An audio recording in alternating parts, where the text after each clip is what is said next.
Some may find the following disturbing. Discretion is advised.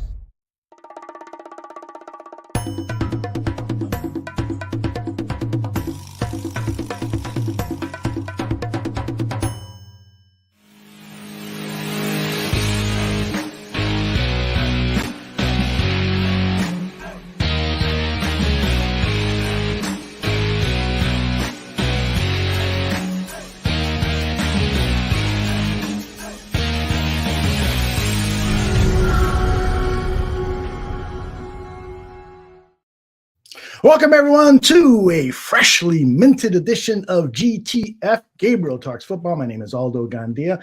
Glad to have you here with us live, those of you who are live, and those of you listening on demand. Please give us a review, whether you're listening on Apple or you're watching on any one of our outlets, Facebook, YouTube's. Leave us a good review and tell people what we're doing here with Greg Gabriel. Let me bring him in now. Greg Gabriel, how are you, my friend? I'm good. How you doing? You know, I just noticed, and we were chatting for a minute, and I didn't think of it. You're upstairs. You're not downstairs. Yeah, I came upstairs. I'm working on a special project with Mike North, and then I had to kind of move some things around, so I didn't want to move him back and then move him back again. So I came upstairs to the office where it's nice and warm. The rest of the house is freezing the way my wife loves it. Oh, that's the way I can't stand it. It's like she turns the house down to 66. That's my wife too. It's the middle of summer, and I got to wear sweats when I go to bed. I'm so freaking cold. I hear you. And I hate wearing socks. And so, I complain, man, this place is freezing. It's because you're not wearing socks. Well, I'm wearing socks now because it is freezing. I hear you. I know just what you're talking about. Yeah. Greg, even before the show started, Creighton was in the chat room. He says, "Hey, Aldo, can we please get Greg's opinion on Connor Williams? If healthy, he could be a game changer. There's been a lot of talk about him. There's been some news service reports or blogs and so forth that have been wondering because there's been a recent update on his conditioning and that he's doing well and so forth. And so, of course, Bears fans are craving a veteran center. What do you think about Connor Williams?" Well, first of all, it's not going to happen.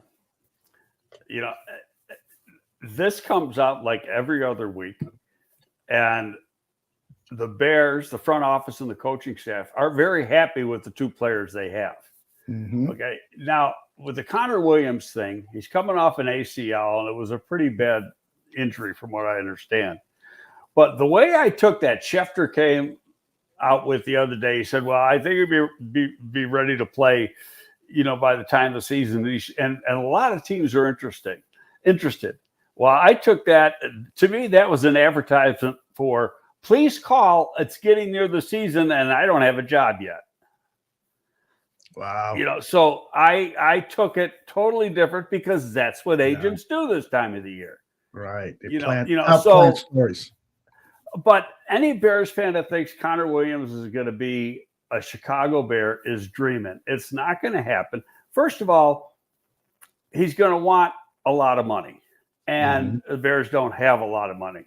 They still have to do the two contracts with Caleb and Rome, and that'll leave them, give or take, $10-12 million left.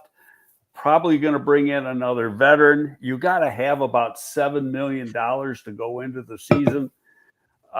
To run your team during the season. Now, yeah, could they restructure some contracts? Absolutely, you can always do that. But it's they went through the whole offseason. This guy, first of all, he's not even going to be able to play the first part of the season. So Why would you disrupt your team? You've worked with two guys during the entire offseason. They're happy with those two guys. They gave up a draft pick to get one of the guys because it's the guy they wanted 2 years before. And we're talking about Ryan Bates here. I just think it's a dream that a lot of people have because so-and-so is available. And that happens all the time here. You hear a name, so-and-so wants a trade. Oh, he's on the trade market. No, it's not on the trade market. It means he's unhappy with his contract and he's sending a message to the team. But how often do those guys actually get traded besides very minimal, 10%, 15%, if that? It's just if there was somebody they wanted to go out and get, they'd go out and get him. If they wanted Connor Williams, they would have signed him back in February or March when free agency started. Swifty is countering back by saying Jeremy Fowler over at ESPN reported that Connor is ahead of schedule and will be ready before week 1. And Swifty is also recommending if you cut Larry Borum, you're saving $3 million and you're already going to have $10 million after the signing of the rookies. Right, but you need $7 million to run the team during the course of the year. So that really means you got $3 million. Okay. Right. And yeah, I agree that, but I don't believe, first of all, I don't believe for a minute, Fowler had something, Schefter had something.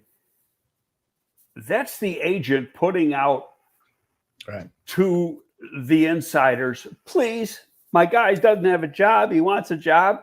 That doesn't mean he's going to be ready. The doctors will tell you when he's going to be ready. And every team's doctors are going to be different. I don't believe for a second that, he had surgery like December 1st and he's going to be ready week 1. Bullshit. And especially because he's a lineman. Yeah. Well, we wish Connor Williams luck. Hopefully he will be ready by the start of the season, but he very likely, according to Greg, will not be a member of the Chicago Bears. To me, whoever signed him will put him on PUP, and it might be non-football injury for that team because the injury did not occur while he was with, under contract to that team. There's some fine lines between the two. If he was back with the Dolphins, he could be PUP. If he was with another team, it might be non-football injury. Again, I'm not sure exactly how that works, but I'm not buying into it. Not at all. Samo says that Williams had an ACL tear in week 13 of the 2019 season and played the entire 2020 season. So if that's accurate, and Samo usually is 100% accurate with his stuff, every injury is different. It's different. Yeah. Who did the surgery? How good was the surgery? How good was the rehab? He's 5 years older now. Yeah,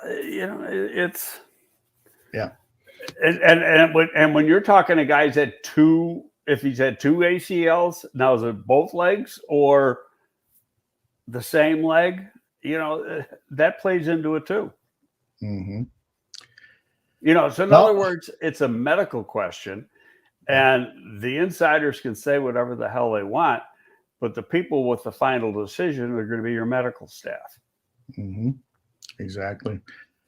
Lester Wolfong over at your website, Windy City Gridiron, reports that Williams has been in discussion with several teams. I don't believe that either. Really? That's the thing that Schefter said. Yeah. Okay. And that when somebody says that this time of the year, that's code for I'm looking to play. Right. Those games people there's games that agents play. Oh, he's talking to everybody. Yeah, sure he is. Okay. You got past the physical first. They're going to bring him in before they even talk to him. They're going to bring him in and take a look at the leg. J2K says you're keeping it real, and there's no reason, to doubt that kind of approach to the Connor Williams situation. I've been through situations like this. I mean, and then you got freaks like Roberto Garza, who, to go back to that story, we signed him as a free agent.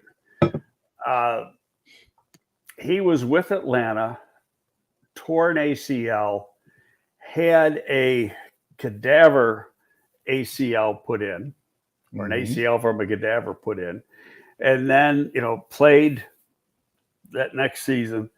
And then he goes, I think it was originally he agrees with Baltimore, I think it was.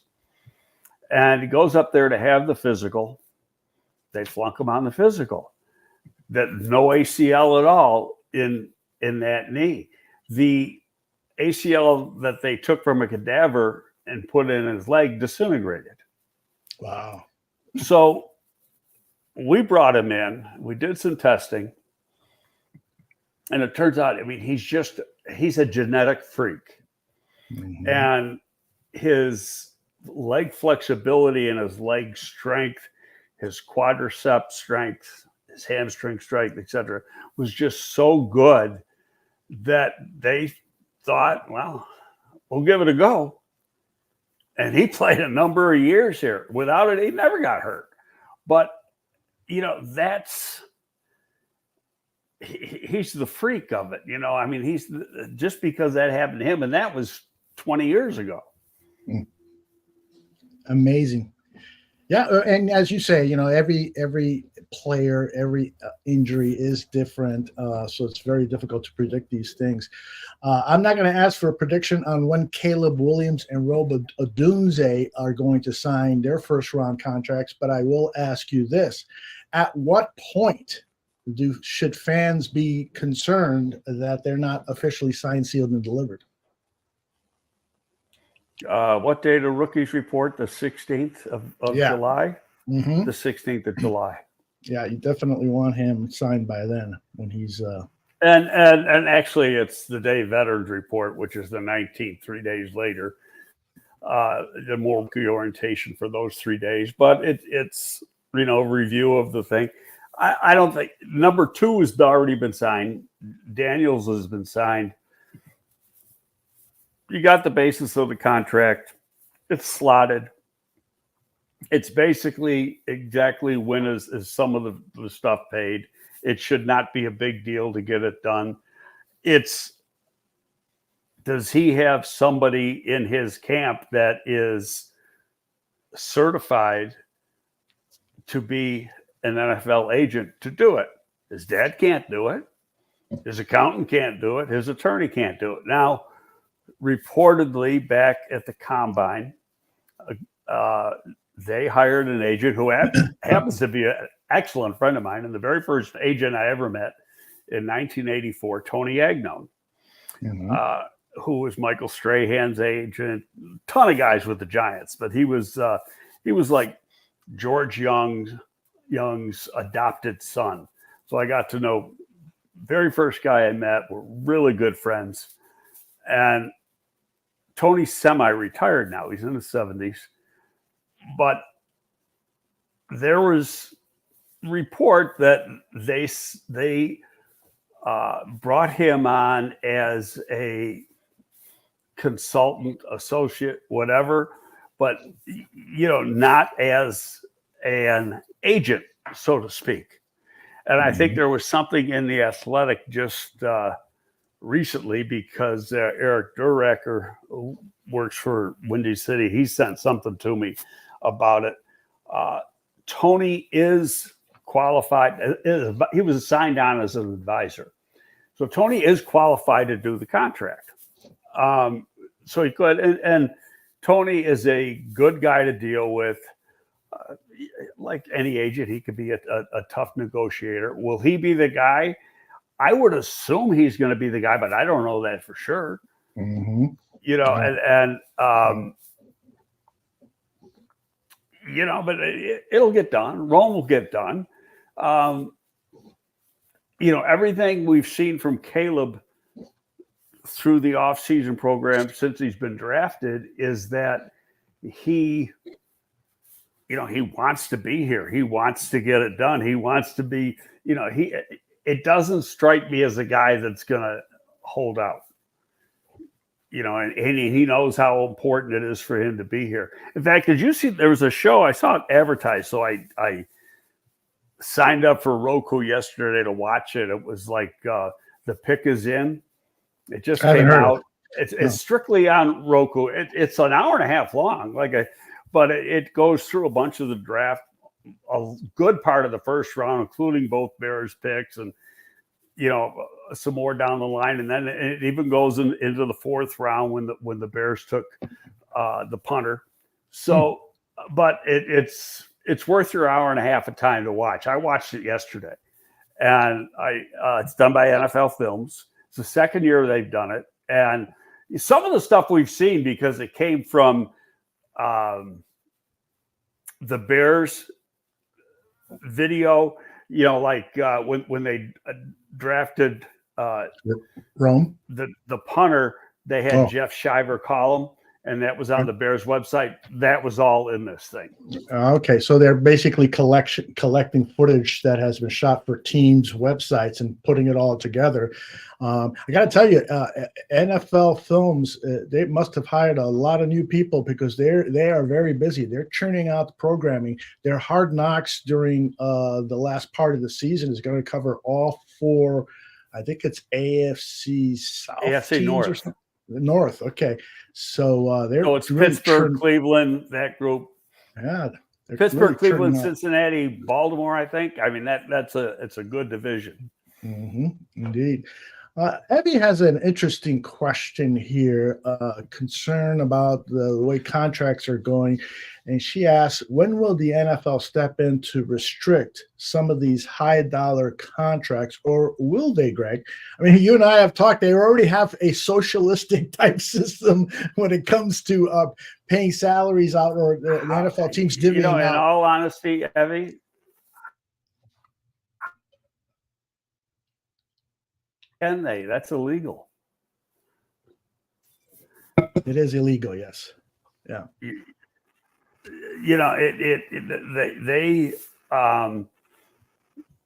They've got a negotiated, it's part of the collective bargaining agreement, the rookie pool, and the slotting that the rookies have. But they're not going to do that with the veterans. And, there's an interesting thing that came out. And it was after Trevor Lawrence signed his deal, was it last week? The percentage of the salary cap that the quarterback's getting, and Trevor Lawrence is actually not getting even though the numbers look big, the way it's structured, I think he's like 21.5% of the salary cap, where there are quarterbacks that are higher than that. I don't think anybody's hit 25. Right. Yeah. But, there's a bunch that are in that low 20 area. Somebody might be as high as 23. Yeah. I think, any changes in salary has to be bargained with the players union. So if they were going to put caps on certain positions. So the idea that was floated around in the chat room is maybe you put a quarterback salary cap because they're eating up so much. That has to be agreed upon by the unions. And it's not going to be. But what there has been talk about, and I don't know if it's been talked by the league or talked by analysts or whatever, or people like Florio. And by the way, Florio's been having a bad batting average lately now. He isn't right on anything, probably in the last month. And the other thing he was pissing and moaning about was the Sunday ticket thing. And the judge said he may just throw it out. And so he's pissing and moaning about that. And it's like, why? And the only reason he's pissing and moaning is because it's not going the way he wants it to go. Mm-hmm. That's wild. But he's been wrong on so many things. It's really hilarious. But getting back, there has been talk that at some positions give them a certain percentage of the salary cap, and it's specifically the quarterback. So if let's say a quarterback is geared to get 22% of the salary cap, he's always going to get an automatic raise every year as the salary cap goes up. So he keeps that 22%. Yeah. But, that's better than 1/5 of your salary cap. So, are you sticking it to the other players? And what if your quarterback isn't worth, 22% of the salary cap? Yeah. Samo says that he read, he's not sure if this is totally accurate, but the possibility of owners removing the quarterbacks from the salary cap because the contracts are so large. So that to me makes it sound even more dangerous, because then you've got these owners who want to win so badly and have no self-discipline. And so they'd offer these horrendous $300 million a year contracts to an Aaron Rodgers. So, I'm exaggerating, of course, but no, I know what you mean. And the NFL practices socialism, and I've said this before. Yeah. They share everything, and which is pretty funny, being that most of the owners are conservatives. But yes. If you did that, then you're separating, or could be separating. You can't say it wholly as it would happen, but you're separating the haves with the have-nots, because there are teams that, because of how good they can market things, one is the Dallas Cowboys, they have a lot more cash flow than, say, and I'm just throwing a name out here. I'm not, the Green Bay Packers or the Cincinnati Bengals or the Buffalo Bills, the smaller market teams. So is that fair? And what the NFL has tried to do is keep competitive balance with fairness. That's one of the reasons they have a salary cap. How you dole out that salary cap is up to you. And you can finagle the cap in such a way by the way you structure contracts with bonuses and everything else. So it's more of a soft cap than a hard cap. Mm-hmm. This is the way contracts are structured. But it's still there to try to keep things fair. It's still, it gets down to how much cash do you have to spend each year on new players? And I know that from, my time with the Bears, and other people have it the same way. Well, we got, we might have X amount of dollars in salary cap space, but we also got X amount of dollars to spend in cold hard cash this year. Mm-hmm. Regardless of what the space is. Right. All right, let's get to our main topic for this show. Greg is going to offer up an analysis of all of the Bears cornerbacks currently on the roster. So your questions regarding cornerbacks are valued. Of course, all of your questions are valued, and we'll try to get to all of them. If you got specific questions about any of the corners, that will be of particular interest to us in this episode. Let's take a look at the full list I got from the website of the cornerbacks currently on the roster. And Greg, I'll just throw it over to you. Well, obviously, number one is Jalen Johnson. Well, let me back up. Okay. I think, the receiver position is pretty good, but the receiver position is good at the top. Mm-hmm. We don't know what the depth is, and we'll find that out in camp and during the course of the year. This position, I think, is as good and as deep as any team in the league. You've got one of the best corners in football. On the one side, Jalen Johnson. We all know the story. He was coming out of contract last year. He bet on himself. He had a career year. I think he only had 2 interceptions or something going into last year. He had 4 last year, and he could have very easily had 6. He had a couple drops. He's become more physical, more vocal as a leader, hard worker, respected. And, I don't like the word lockdown corner, but if there's a lockdown corner, he's the guy. Because there's one thing I was going through the guys, his numbers. I think he had, and I might be wrong on this, 36 total tackles or something last year. And the guy on the other side, Tyreek Stevenson, had more than double. Well, why is that? Well, because they targeted Stevenson and they don't target Jalen Johnson. And so his tackle numbers are a little bit lower. And when that happens, that tells you the respect he gets from the other teams. They're not going at him because they know the chances of completing the ball are a lot less than going after Stevenson. Now, in saying that, Stevenson had, he started like any rookie. He started slow, up and down early in his career. The second half of the season, he was outstanding. He ended up having 4 picks. All of them, I think, came in the second half of the year. Plays a really physical brand of football. I think he's a great player to have opposite Jalen because they complement each other so well. They both can play zone. They both can play strong press coverage. They're equal as athletes. Stevenson's probably a step faster, maybe a step and a half faster, but really two good guys to have. But here's part of the key. I got six corners rather on the team that have started games in the National Football League. Blackwell started one game. Kyler Gordon has been a starter for his 2 years in the league. Jalen Jones, I think, has started a half a dozen games. Terrell Smith started 4 or 5 last year as a rookie.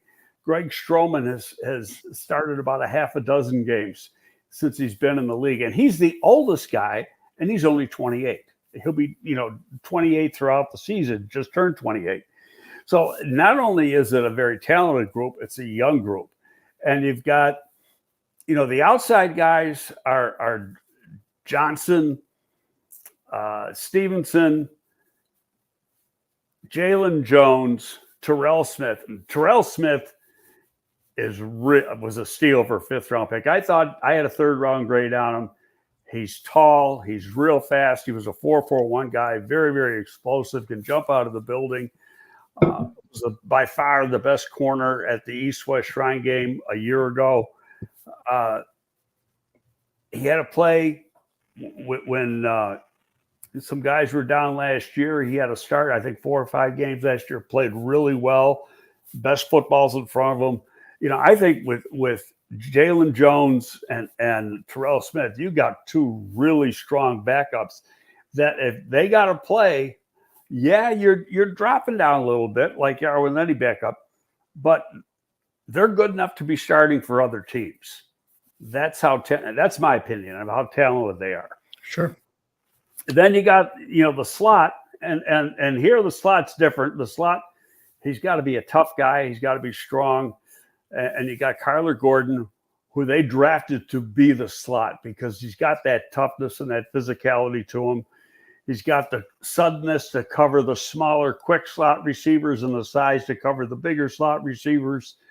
A guy who keeps improving because of the way they play the nickel corner here. And the nickel corner plays 88, 85% of the snaps. He's got to be like Park linebacker. And Kyler Gordon can do that. Now, to back him up is Greg. Gordon was hurt and missed some time last year. Stroman went in, and Stroman played pretty well. So, I mean, he can play that inside position. He can play it with not quite the physicality that Gordon plays, but to an enough level. So right off the bat there, you got 6 guys across the board, and I don't know if they keep 6 corners. Yeah. So there's going to be somebody at camp. The number most teams keep is 5. But because they're playing so many corners, they're playing 3 corners most of the time, they may keep 6, which means you'd have to keep 10 defensive backs. There could be a guy in there available in trade. Now you got 2 free agents, and until they prove that they're more than just camp bodies in training camp, that's what they are, and that's Leon Jones and Reddy Stewart. Reddy's from Troy. Leon Jones is from Arkansas State. Neither one of them have great numbers when you look at speed. Stewart ran 4.52. His jumps were average. He had a 10.6 long jump, which was pretty good, but only a 34.5 vertical, and a 7.22 and a 4.52 for the 20 shuttle and the 3 cone. Jones ran a 4.59, which just, that's not corner speed, but he had great jumps, 37 vertical, 11.1 broad jump. But then you look at his 3 cone and it was atrocious, 7.79, which tells me he's got a little stiffness in his hips. Mm-hmm. Just looking at number, he's got some straight ahead explosiveness, but just doesn't have the quick twitch change of direction that's needed. But all told, unless a couple guys get hurt in preseason, this is one strong group. And I would put it as probably one of the top 2 or 3 corner groups in the league. That's how good it is. And it's young. Like I said, the oldest guy is Stroman. He's only 28. Right. Well, and what's interesting too is that it is a young group, but 3 out of the top 5 cornerbacks have been in the system for 3 years. And Kyler Gordon addressed that. I think it was Courtney Cronin that asked him the question about that experience level for these these three defensive backs. I mean, just trust really. So whatever play it is, whatever situation it is, we've built that bond and just kind of know what each other like our play styles are and who's going to do what, and just kind of knowing that the dependability on each other to do what they're going to do just because we do it at practice, knowing that they're going to do it in the game and stuff like that. So being able to do that for an extended period of time just feels like we're just going to keep getting flawless at it. So, yeah. Greg, we often talk about the need for offensive linemen to build cohesion, to play with each other, know what your fellow offensive lineman is doing to your left and right. But we rarely talk about a secondary's experience together. Can you give us an idea on the importance level of that? I think the playing together is very important. The other 2 guys, we said 5 have played together for 3 years. That would be Jalen Jones, who was an undrafted free agent. The only reason he was an undrafted free agent is he was a little overage, turned 25 as a rookie, or he's 24 and a half as a rookie. And I think he had a little incident at Ole Miss. And so he went undrafted because he was a guy who, his workout numbers and his play was really good. I mean, so you would think he would have been a mid-round pick. And Blackwell's the other guy who was an undrafted free agent the same year. He's the smallest guy, and smallest guy coming out. What he weighs now, I don't know. He was 5'10" and a half, about 185 coming out, but he's also the fastest guy. He ran like a 4.32. And another guy who could jump. All these guys can run and jump. And they all got long arms, which is one of the prerequisites. But playing together for 3 years now, and Kyler's right. You know the other guy's style. So, and you have been in the same scheme 3 years now. So it's like the instinctiveness really plays into it now, especially knowing what the other guys are going to do. I think you're going to start to see that with the linebacker core this year because it was basically new last year with Tremaine Edmonds. And so now, and TJ Edwards, sorry, I left him out. I think because they've played together now for a year within the scheme, you're going to start to see their cohesiveness as a unit a little bit better. So, that goes a long way into building a strong defense. The only thing they got, not the only thing, but the one main thing they have to improve on, had nothing to do with the secondary, is create a better pass rush. And part of that's the interior. I read an article the other day about all did before he even came back in April, to restructure his body, so to speak. I'm sorry, Greg. Greg, you broke up a little bit there. You were talking about Gervon Dexter, I'm assuming? Yeah, I said there was an article I read the other day about, all the work he had done during the off season, and, really impressive. But when he had his exit meeting, he was talking to the line coach. The line coach told me, he said, I want you to come back a different person. And he took it seriously. So he changed his diet, hired a chef. So he was eating right all the time, lost some weight, then gained back some mass. Body fat has gone down, muscle mass has gone up, worked real hard. They said his conditioning is just, unbelievable, especially for a defensive lineman. I think he could be the real surprise guy, not only for the Bears, but in the league as a defensive tackle, if he comes on the way they think he is.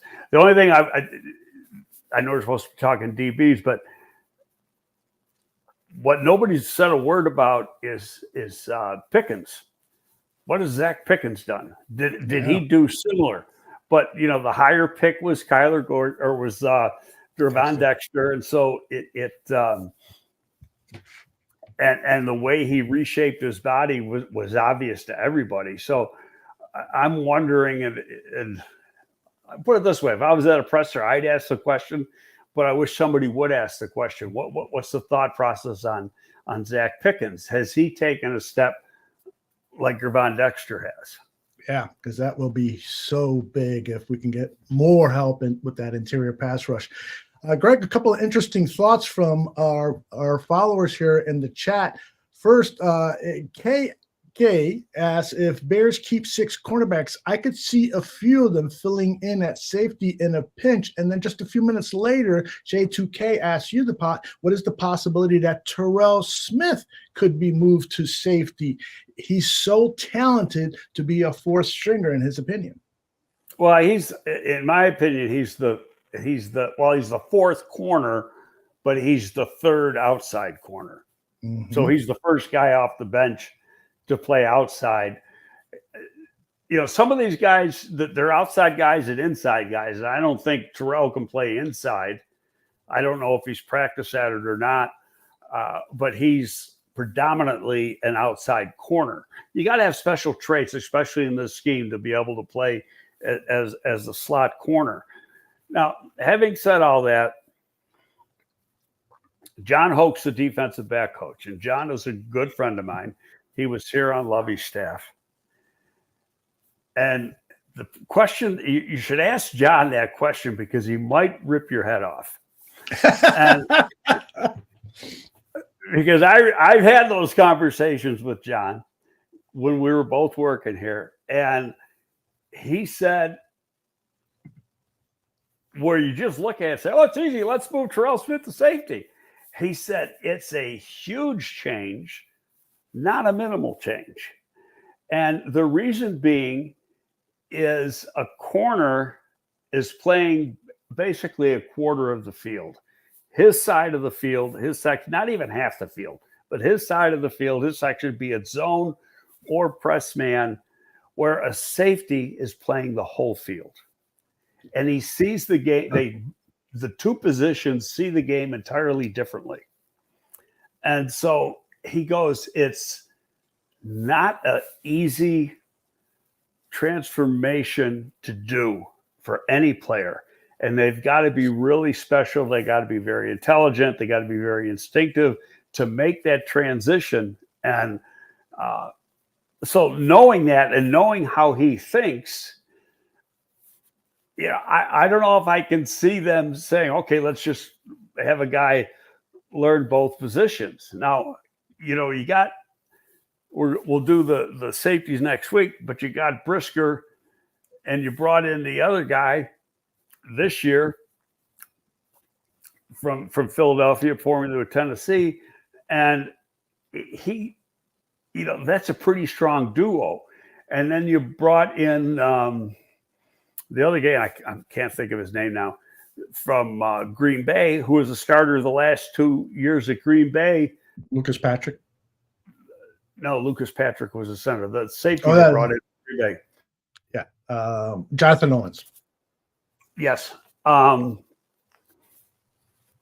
You got, safety was a problem last year in that I don't think they had the depth they wanted.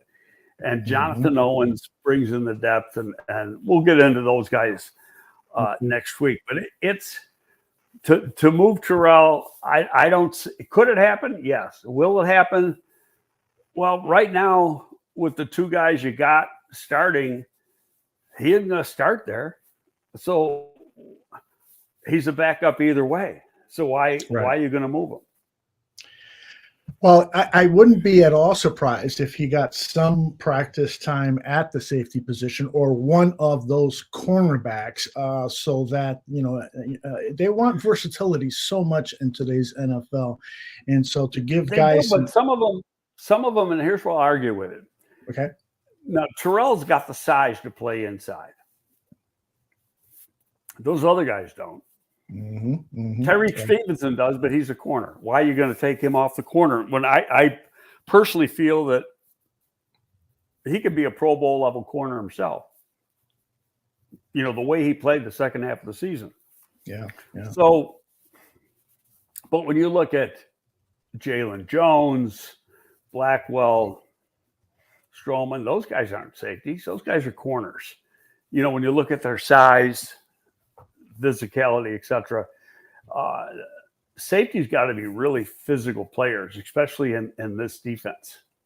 Yeah.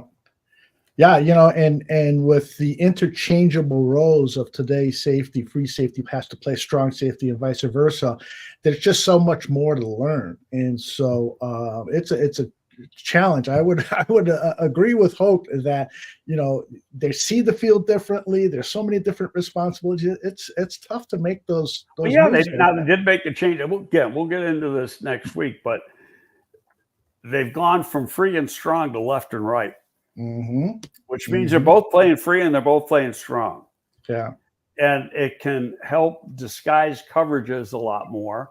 But to now move somebody who hadn't played the position at the pro level or even at the college level to that position, that's hard to do. Yep. We've got a Detroit Lions fan in the chat, and he says that Tyreek Stevenson gave up the second most yards in the NFL. You want to school him, Greg, on why that happened? Well, yeah, he was getting picked on early. We all saw that. But Yeah. and I would think that probably about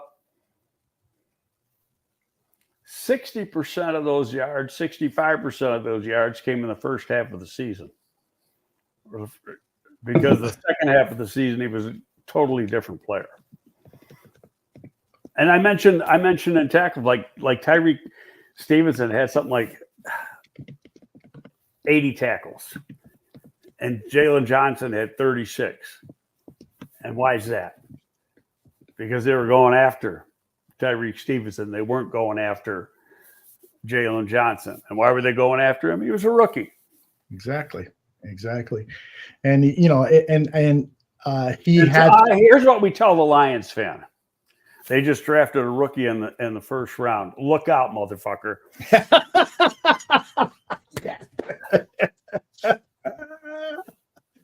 I love it. All right. There is you know, it's an issue with a lot of players. Maybe a lot is exaggerating, but sometimes when players sign big contracts, all of a sudden they're not playing as well as when they were playing for a contract. And so That's true. Jalen Johnson was asked, how is this big contract going to change his role? And this is his response. No, I mean, I feel like it's easier for the outside to look at like my role on this team differently now that that's the case. But I mean, for me, my role has been pretty consistent through the years. I feel like, I mean, again, I take what I do very seriously. I have a lot of pride in what I do, and I feel like for me, one of the biggest things is being a good person, being a good human. And it doesn't matter the regime, it doesn't matter the contract, it doesn't matter my status or whatever people may think I have. I mean, at the end of the day, I come in here and I work, and I'm a good teammate. I mean, I take care of the people around me. I'm respectful around the building. I mean, none of that changes because of a contract. And I mean, the certainty, yeah, but I mean, contract don't stop you from getting traded. So I mean, there's really no certainty. I mean, at the end of the day, the money is there. Of course, the money's guaranteed, but as far as certainty goes, there to me, you're nobody's expendable or not expendable. Very, very mature response, and that's the way he always is behind the podium. Yeah, no, he's very good. He's real good on the radio too. But what he was basically describing there, and without saying it, is football character. Yeah. And if money changes a player, then his football character sucks.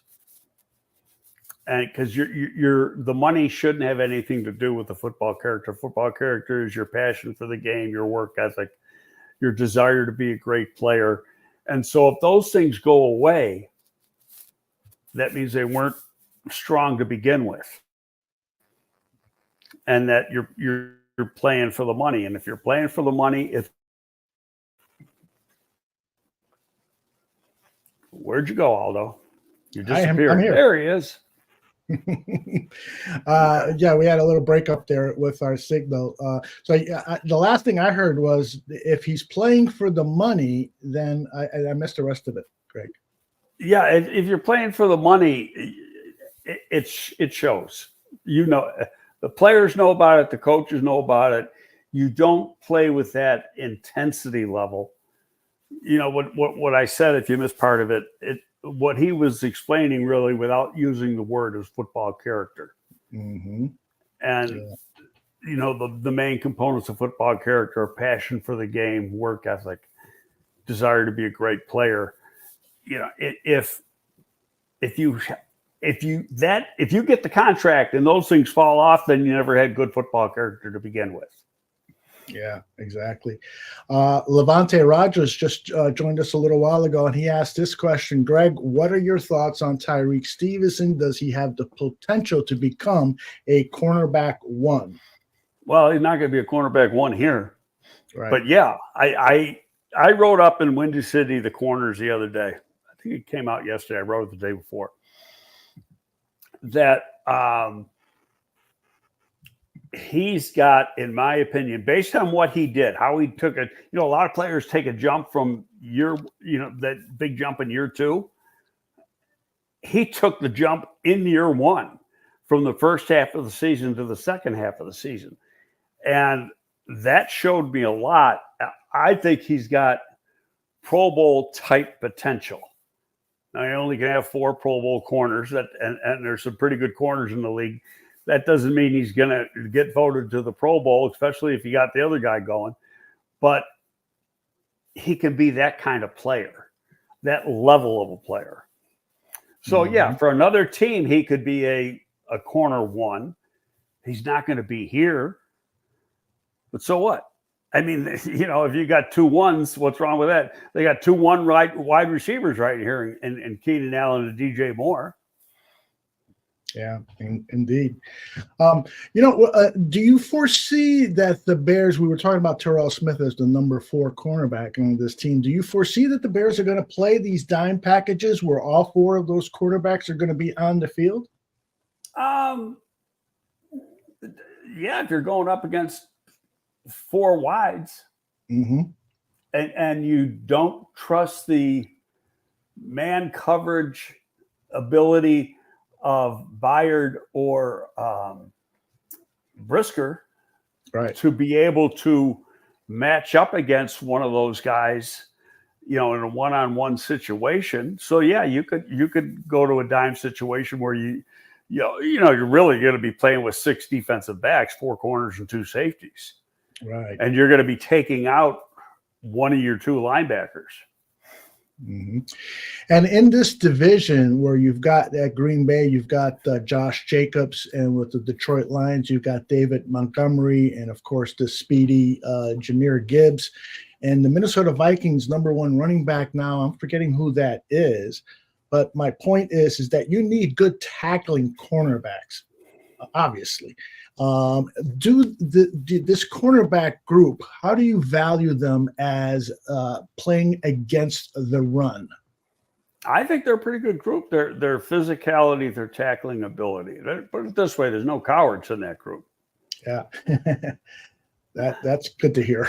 And you can see it, you know, when you're doing tape, especially on college tape, where a corner has got a good angle to make the tackle and run support, and he takes a poor angle to the ball, and you know he sees it.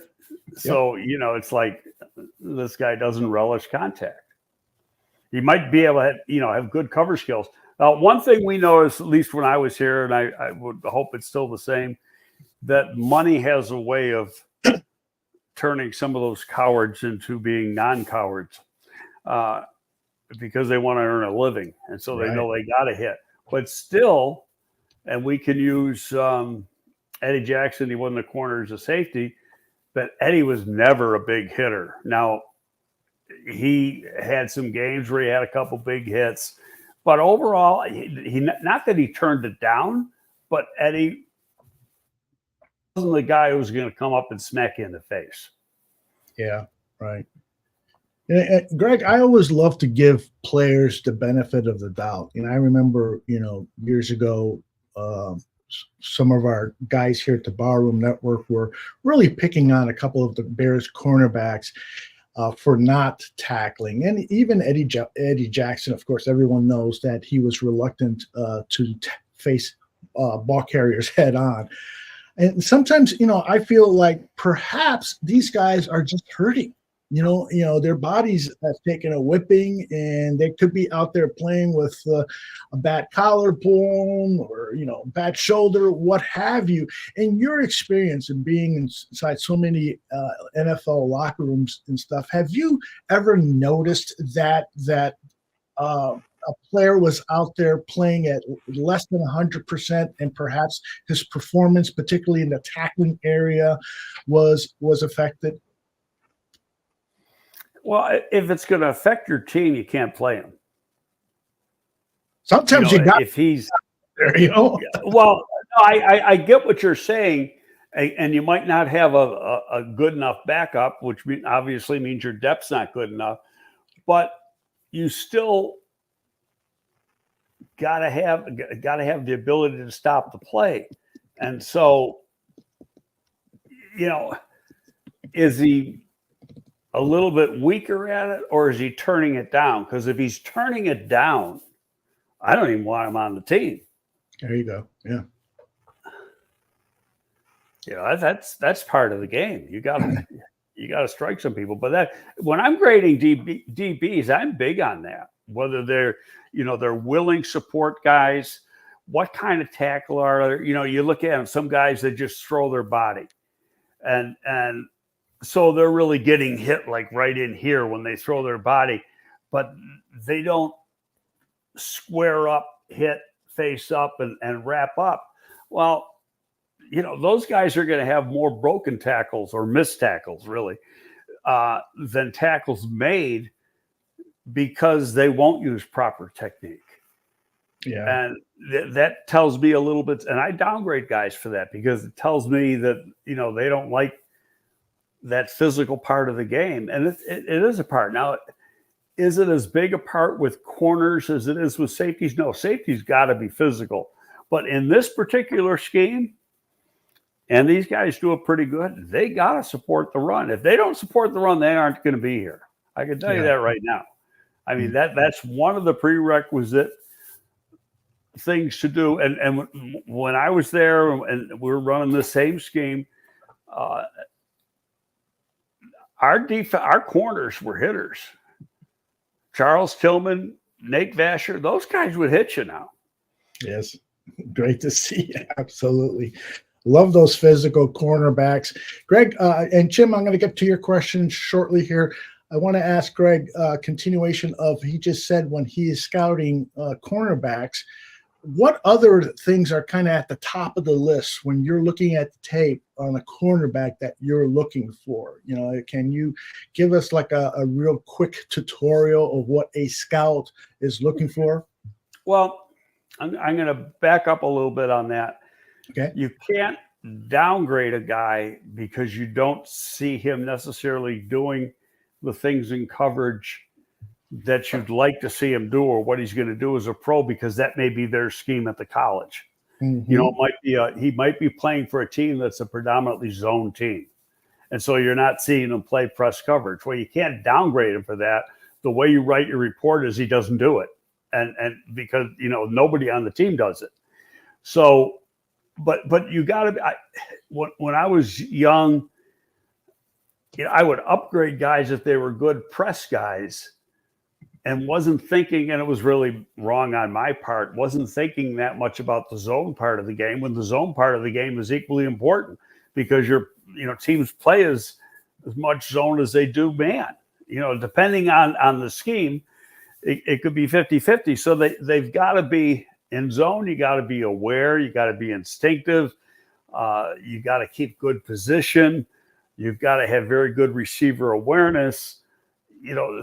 Press coverage is really your ability just to mirror the guy. And do you have the athleticism? First of all, do you have a good punch that you can reroute the guy right away coming off the line of scrimmage, because theoretically you can't touch him after 5 yards anyway. Where in college, that's another thing you got to look at in college. College guys can bump a guy 20 yards down the field as long as the ball's not. Can't do that in the NFL. So one of the things you got to ask yourself, is he doing that because he doesn't have the pure athleticism to stay with the guy in a man coverage situation. So he's got to try to knock the receiver off course a little bit in order to be able to stay with him, because you're looking for, not only does he have to have speed, but he's got to have suddenness, and that's quick feet, really loose hips. If you've got tight, there's only one corner that I know of that I've been around a lot that was real tight in the hips, that was a pretty good cover guy, and that was a long time ago with the Giants. We had Perry Williams for a long time playing corner, and his hips were so tight it was like he had 2x4s nailed to his hips. But he's one of the few guys.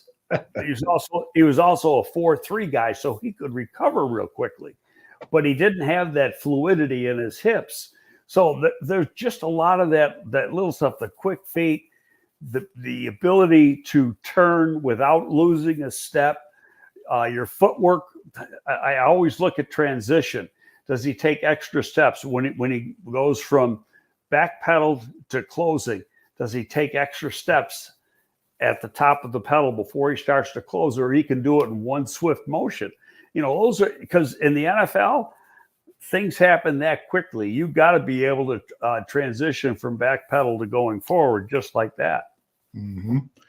Yeah, and Nomad makes a really good point about a necessary skill for cornerbacks, and that is a short-ass memory, as he put it. And yep. Tyreek Stevenson showed that last season. I mean, I remember one game he got penalized 15 years on a third down for passing. Penalized 15 years? 15 yards. He's still being penalized. My uncle career under penalty. I'm busting your balls. My uncle was penalized 15 years for a crime, but that's a different story. Tyreek had a 15-yard penalty, and a few plays later comes up with an interception. Those are things that I'm sure you scouts are looking at on tape. Okay, he made a mistake. How does he come back the next play? When you get guys, they're going to get beat. Okay, yeah. So if you see a guy get beat once, you mark it down. He got beat. But now you're watching to see if it happens again. And let's go to Tyreek Stevenson, because we had this conversation more than a year ago going into that draft. Yeah. And I know the game. It was North Carolina, and they were playing, I think, more zone. He got beat deep 3 times. And that kind of turned me off. And we talked about it, here on the show. And I still don't know the answer, because, what I don't know is, were they more in a cover 2 situation where he was passing the guy off to a safety and he didn't have the over-the-top help? One of the times he got cleanly beat. But that scared me a little bit, because I had questions about his awareness. But then when you looked at the rest of the tape, that never happened again. It happened in the North Carolina game. And obviously the Bears weren't scared of it. And John Hoke was here last year too, and I know John's real big with that. And he showed it during the year. I mean, he is very aware on the field. He had a bad game against North Carolina. And part of it probably wasn't his fault, but I don't have the answer. But yeah, that is one of the traits you look for. I started to say, if you get beat once, you mark it down. Now, if you don't see him get beat the rest of the game and they're trying to go at him, and he either breaks up the ball or gets an interception or has the guy covered so well that they don't even attempt to throw to him, then you know that he's got that short memory. But if they keep going after him and he keeps getting beat, then you got a problem. Yep, indeed. We've got a couple of questions here that we'll get to, and then we'll pull the plug on this episode. Chim Richos asked a question here that I think could be interesting.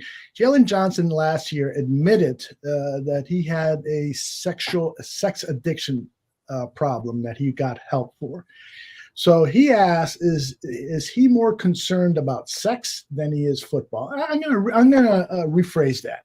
Because he's a Lions fan, so I understand, When you're that young, wait a minute, you're in your 20s, isn't that like that's right. Question 1A? That's right. I think I still have a sex addiction problem, although Not me. I'm 72.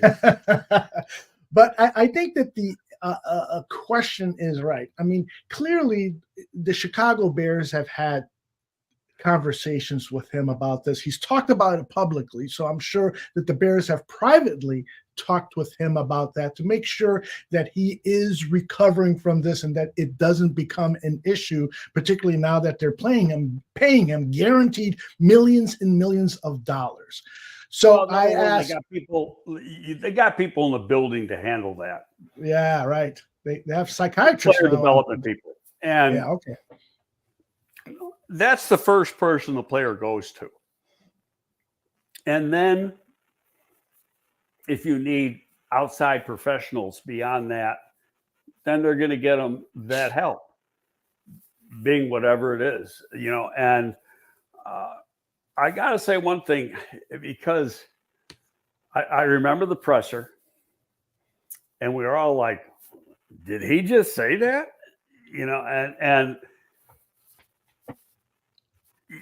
when you go back and you think about it, it took a lot of balls for him to do that. Sure did. Yep. Okay, so you got to take your hat off to him for that. And so I don't think, put it this way, it didn't affect his play last year. Did it affect his play before that? I can't really answer that. I mean, because number one, we didn't know it was there. The problem was there. I mean, to what degree was the problem? I mean, because he is married now. Yeah. He wasn't married early in his career. He has a child. Yeah, he's got a child. So did it affect the relationship? And a lot of the stuff is none of our freaking business. But it has an effect on the mindset of the player, especially if a relationship's going down the tubes. Absolutely. Well, and again, you got to believe that the Bears have done due diligence, and if they think that there's going to be an issue, then they wouldn't have paid him the kind of money. But it is, I think, an interesting question. I mean, there's one thing. Ryan Poles seems to be really good in that area. I mean, he gets. In fact, just from what I've seen in the short time, I think he goes out of his way to get to know the players better than we did. I knew a bunch of the players pretty well, but I can't say I knew all the players well. Yeah. But there was more than a handful that I knew really, really well.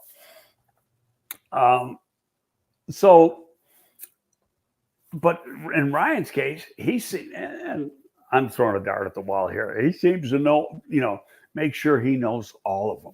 And that's really good on his part. I think you bring up a really good point, Greg, and maybe an idea for an upcoming column at Windy City Gridiron for you is, has that been a change for scouting, player personnel people, college scouts and so forth, to get to know players, and for general managers in particular, to get to know players better now than in years ago? I mean, when I grew up following football, coaches and the few times we heard a general manager talk, it was very dictatorial. There didn't seem to be a lot of buddy-buddy relationships between those administrative people, so to speak, and the player. Now, you hear our general manager with the Chicago Bears talk, Ryan Poles, and it seems he really goes out of his way to get to know the players, get to understand them. I mean, even with Justin Fields, that's an excellent example of how he went out of his way to accommodate a player and trade him to a team that he wanted to go to. Has that changed? Don't forget, now Justin was at the premier position, the most important position of the team. Yeah. So of course you're going to get to know that guy. But he does seem like he might not know them all real well. But here's what part of it is, because I could go on for another half hour talking about this. Part of it is in the lead up process. You start interviewing guys at all-star games, and then you're bringing them in for your 30 visits, and you're interviewing them at the combine and stuff. And you start to develop a relationship just in those short interviews. Now, the ones at the All-Star games are a lot longer than 15 minutes in most cases. They try to curtail them more now than they did when I was there. We talked to guys, I had a suite, and we used to film the interviews. And Jerry and I would be in there with the player, and we might be in there an hour and a half with him, depending on who he was. And so, some of those guys, you get to develop a really good relationship. Greg Olson, I had a great relationship with. I still have a good relationship with Greg Olson. And, so other guys, Jason McKee, who we've had on the show, some of these guys you just get to know really, really well. And you become friends with them, really. So it's more than just a boss worker type relationship. It is a friendship. But, I think I'm going back now to when I was in college, interned for the old Buffalo Braves, which are now the LA Clippers. And Jack Ramsey was the head coach. And Jack, great coach. And when he became a commentator after his coaching days were gone, or an analyst, he was really good at that. But as a coach, he was very standoffish with the players. And he said, why? He said, I don't want to get close to a player because I may have to cut him or I may have to trade him. And I don't want that to affect my decision making. I don't think nowadays, don't forget that was in the 70s, the early 70s. I don't think nowadays that's the way it is.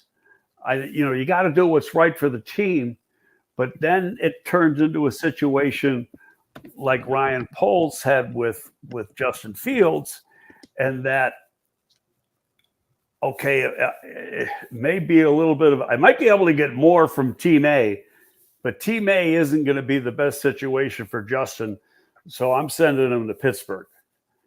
And part of that is the relationship that he built with Justin. Yep, I hear you. We that whole relationship stuff. You could probably write a book, about that, about how do you build relationships with college administrators and so forth, how you build relationships with players, how you build relationships within the team and so forth. I think it's such a huge part of what you've been doing, for the past 35, 40 years at the XFL, and before that, the NFL, and before that, where have you, your illustrious career. It's a very interesting topic. A book idea for you, Greg, and let's get started on that. Yeah, let's find a publisher. How many books are we going to write that I don't know how to write? Well, I'll tell you one thing. You can take all those columns over at the Windy City Gridiron and have those published into a book. That would be really a nice Christmas. I'd like to still have some of the good story stuff was when I was working for, and actually I bought into the company, was the National Football Post. Yeah, that's right. That's right. That's where Danny Shimon and a number of other people took classes on scouting. Yep. It was a great enterprise, and too bad it didn't last longer. Nomad, and I still have collected about 3 questions here. Let me get to Nomad's right now, because he's asking, do you think that we need another fat boy to back up Andrew Billings? In other words, do we need another nose tackle on this roster? Well, okay, first, Billings is a pretty good athlete. He's a big wide body, but you go back and you look at the numbers when they came out of college, and Billings was a pretty damn good athlete. And strong as hell. And there was one show, he had for years, I don't know if he still holds it, he may still hold it, but he was a power lifter in high school, a competitive power lifter in high school. He was the state of Texas powerlifting champion his senior year. And he set a record. I think he did 2,200 pounds total in the 3 lifts or something. Just an outrageous number for a kid who was 17, 18 years old. So, but the type of guy, if you're thinking they should get the 6'3", 330-pound nose tackle, that isn't going to happen because he's not a fit in this scheme. This scheme, the defensive tackles got to be athletic. They got to be able to penetrate. They're not two gappers like in a lot of 3-4 teams. They're one gap guys. They got to be able to shoot the gap. So the kid, and I can't think of his name now, they got from as an undrafted free agent from Illinois. I think he's Randolph. He's the best bet to be the fourth defensive tackle. They signed the other. They signed a veteran free agent who's had some success in the league, but had more downs than ups. And when he's played good, that was with New England. He played pretty good. He can do it, but he's like 305. But last year, who was the guy that was rotating with Billings at the nose? It was Zach Pickens. Yeah, which to me was a surprise because I thought he was a natural 3. You know, looking at his athleticism, his size, his speed, yet he was able to do it. Did he do it at the elite level? No. But I think in the big picture, it probably helped his game. And I think now what they're hoping for this year is and I may be totally off on this, is my way of thinking, that they would prefer going with 7 linemen on Sunday, with the third tackle being able to play the 3 and the 1, and that's Pickens. Yeah. And then play with 4 defensive ends. And then if you need a 4th defensive tackle, you got Walker, who can play inside too, especially on some pass rush situations. So you'd still be going with, you'd have 4 bodies that could play inside. And to me, he could be one of the key, Zach Pickens, he could be one of the keys to this defense if he takes the jump that you're expecting him to take. Yeah. Okay. Well, and a lot of people in the chat room are saying, I hope he makes that jump. And some people are saying they expect that jump. A few questions here. Squeegee asked, do you think that the starters will get more playing time in the preseason, especially since Hard Knocks is here and we have that extra game this preseason? So 4 preseason games, including the Hall of Fame games, which is just 3-4 weeks away. You think the starters are going to see some more playing time? Yes. And well, I'll put it this way. Caleb is, the one coach was with Bryce Young in Carolina last year, and they looked at the number of plays that C.J. Stroud got in preseason. And those guys only played 3 games, not 4. Mm-hmm. But they were getting 60 to 75 snaps in 3 games last year as rookies, and Justin didn't get anywhere close to that. Yeah, right. So I think, Flu said it, one of the pressures, that's one of the things they're really looking at closely is getting Caleb more snaps. And if you've got Caleb in there, that means that the offensive line's going to be in there. Yeah. Okay, because you're not going to want to get him killed. And so, yeah, I think that you don't want to overdo it. And the extra game helps because you can then basically treat the 4th game as they've treated the 4th game in previous years, and rest your starters, and maybe have them play 1 series and then or not at all, and then have them play the bulk of their time in the first 3 games. Mm-hmm. But you also get you're getting an extra week of practice because of that. And that helps too. Right. Now, just to be clear, you're saying that they're going to see more playing time, but it has nothing to do with Hard Knocks, correct? I don't think it has anything to do with Hard Knocks. No. Yeah, that's what Hard Knocks will edit the show the way they want to edit and what they're trying to show or prove or whatever each week. There's always like a storyline Absolutely. with each week. And one of the storylines is going to be Caleb. One of the big storylines is going to be Caleb.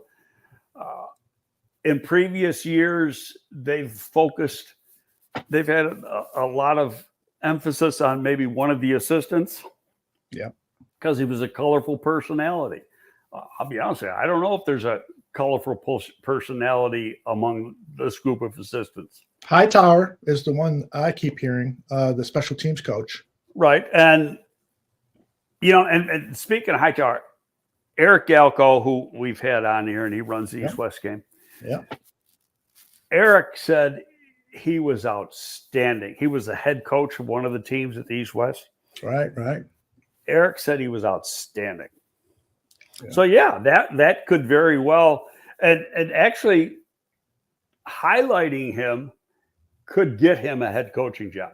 And it's a tough job because, like, Dave Tobe has deserved a head job for years and years and years. And because he is a special teams coach, he doesn't get it. The last one to get one is Harbaugh. Right, Harbaugh. And there haven't been many. I mean, I can think of Mike Ditka. He was special teams coach with the Cowboys. Marv Levy. I mean, he's 100 years old. Still with us, thankfully. Yeah. Lives downtown. Look at that. I didn't know that. Tony Daly from across the pond says, are you two lads coming over to London for Pints and Bears football? I'm not going to London. Not I. Yeah, I'll have the Pints here in Chicago. My wife and I talked about going to London, but it's just, it's just too crazy to go with the wife in a herd of Chicago Bears fans. So we might go to the Arizona game instead, which is going to be pretty crazy. I have a friend, Bills fan, lives in Buffalo, and every year he goes to one road game. When the schedule comes out, he picks out a game. So last year the Bills played in London, and so he decided him and his wife were going to go to that game, and it was at the same stadium, that Tottenham Stadium, which you said is a gorgeous stadium, but it's not like in the middle of downtown London. It's out. What I've heard. Yeah, I've heard that. And he said the transportation to and from was atrocious. So be prepared. The game was great. The stadium, the Bills lost, so the game wasn't great, but the atmosphere at the stadium itself was good. London was great. Just getting to and from that stadium was a nightmare. Yeah. Getting from the Millennium Park parking lot to Soldier Field is bad enough as it is. And that's only like 2-3 miles. You go in these Cook County jail buses. I don't want to go through that ever again. Let's just rile some asses. There's one thing I want to bring up. Sure. Okay. 2 nights ago, the Kansas state legislature voted to do funding to build a stadium for the Chiefs and another stadium for the baseball team. Oh.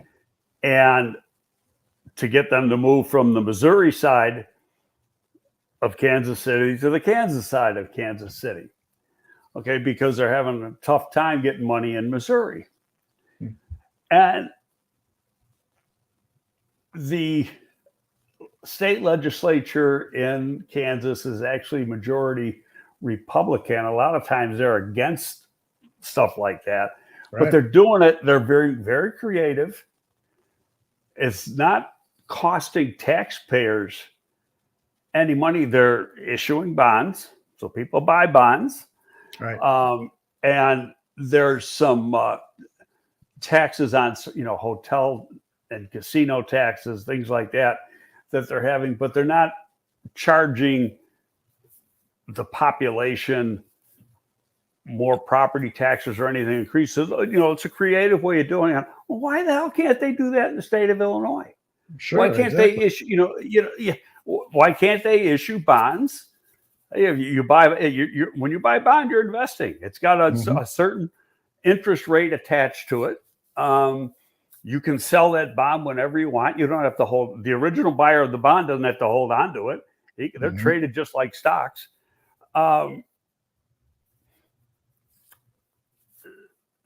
It's a way of doing things that isn't costing you and me money.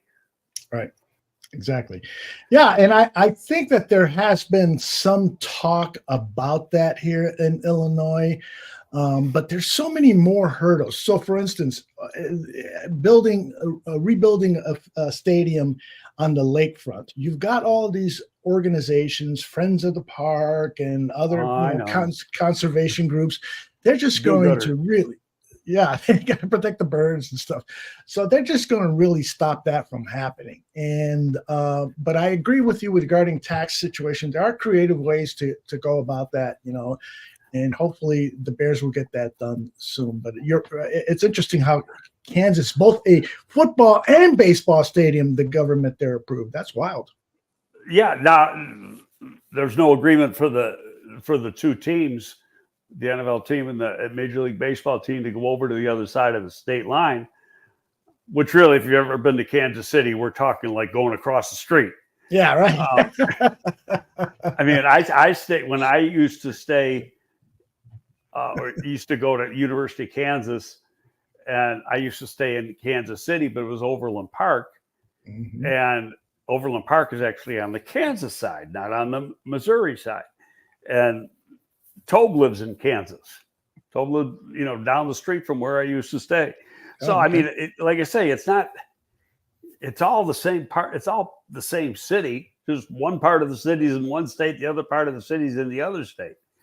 Yeah. So, it's a different situation. But, getting back to some of the tax things,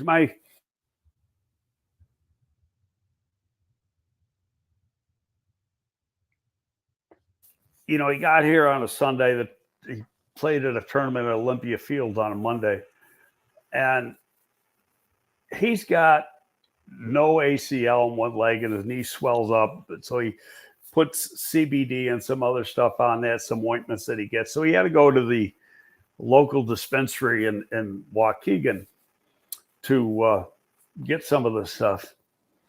And I was with him, and so he started asking questions. The price he was paying here, and it was a brand new dispensary in Waukegan, over where they're building the new casino there, which is almost like on the Gurnee-Waukegan border. Prices here are twice what they are in New York State.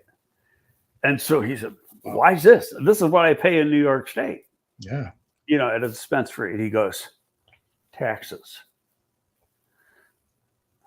It's all taxes. He goes, the amount of money we got to give back to the government in taxes is outrageous.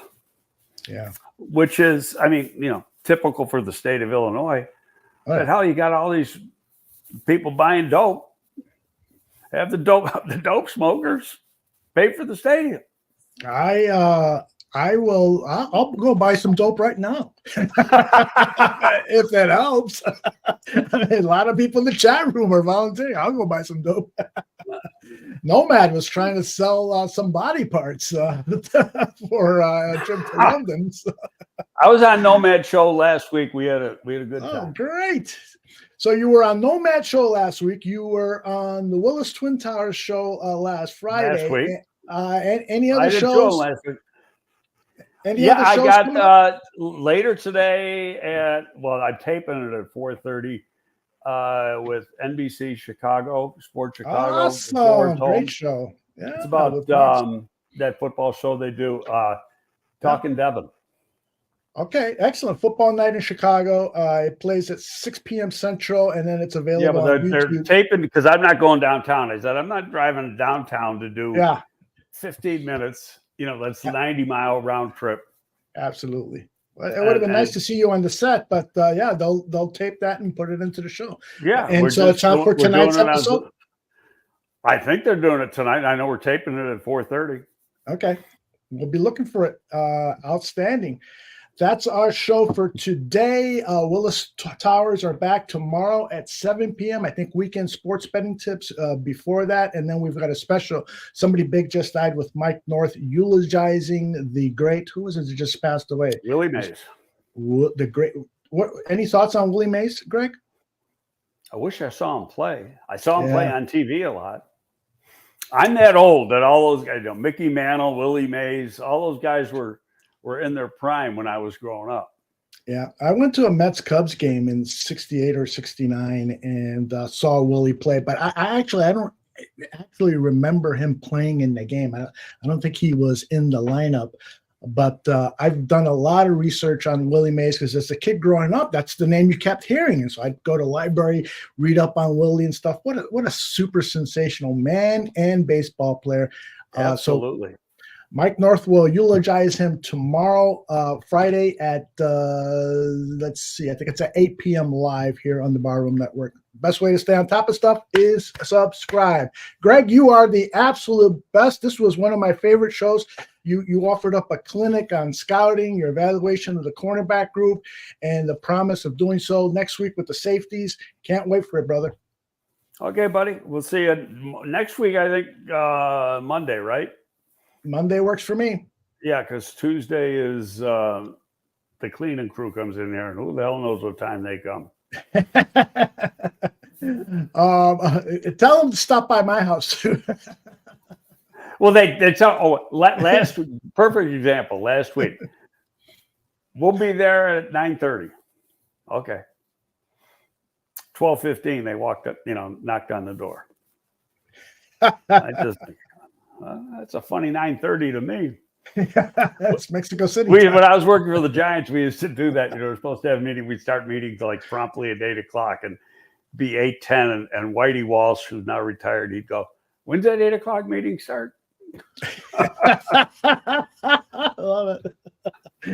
All right. Goodbye, everyone. Thanks to everyone who joined us live. Bye-bye. Bye-bye.